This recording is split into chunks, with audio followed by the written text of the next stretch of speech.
Hi, beautiful people. It's Anastasia talking about all things feminine and spirituality. So this is kind of a part 2, I guess, or sequel to my episode about life is not up or down.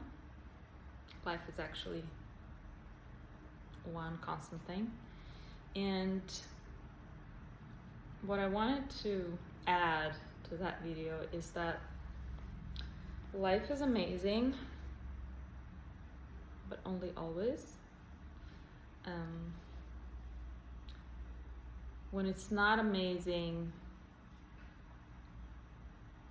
I'm going to talk in first person, so it's more accountability and responsibility. I'm not seeing the amazing in it, right? So it's not that the sun is not there, it's the clouds that are blocking the view. So the sun is always there, life is always amazing.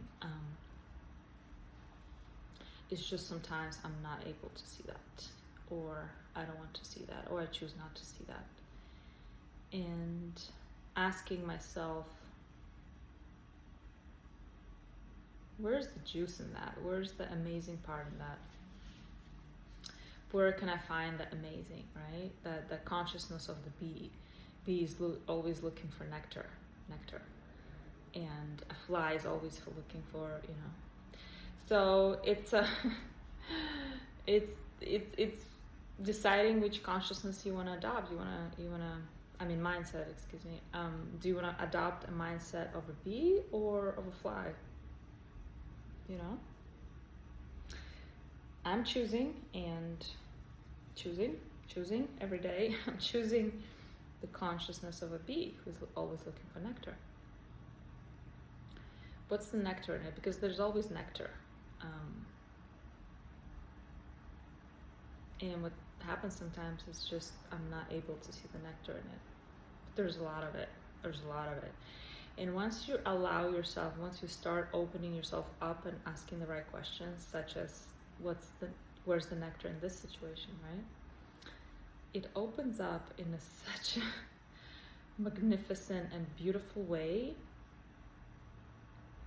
and you realize there's so much more. And you understand that it's endless.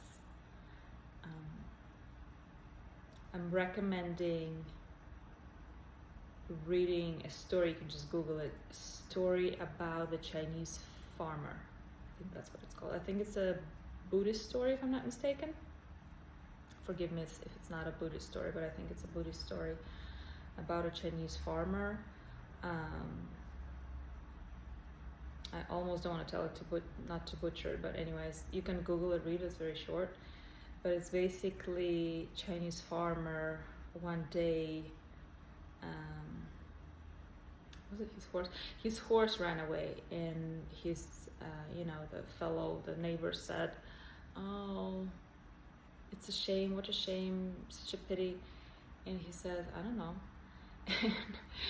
And then they said, "Oh,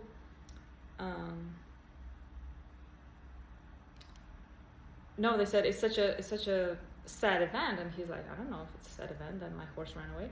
Then the horse next day comes back with more horses. The horse found somewhere more friends, I don't know. And they came back to the village, and all the villagers said, "Oh, so good for you, we're so happy for you, wow, what a luck." And he said, "I don't know." And then his son, I think, mounted a horse or something, and then he fell off the horse and broke his leg. And all the villagers said, "Oh, we're so sad for you, it's such a sad event, what happened?" And the Chinese farmer said, "I don't know if it's a sad event, I don't know." And then the war broke off, right? And broke out, and people came to recruit young boys for the war, and his son could not participate because he broke his leg. So the villagers said, "Oh, wow, what a luck, because your son broke foot." So you know what I'm saying? So you understand where we're going with this. It's that you don't know the juice. You don't see the beauty in every situation, in every moment, not because it's not there, it's because you just choose not to see.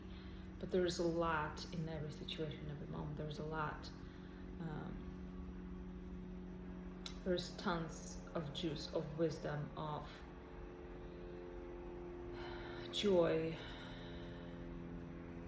knowledge in every moment. So I'm inviting you, beautiful souls, to ask yourself that question. What is the nectar in this situation or in this moment? Help me see it. To whoever you pray, to God, universe, ask them to show you. And they will show you really, really quickly. And it's a beautiful way of living. Really, really beautiful. Thank you, ladies.